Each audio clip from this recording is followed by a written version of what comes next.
अरे भाई बिल्ली ने बहुत परेशान करके रखी है यार, उसको कोई पकड़ने का उपाय बताओ ना।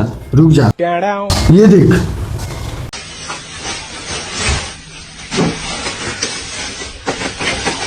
अरे भाई इससे तो पक्का पकड़ा जाएगा, चल।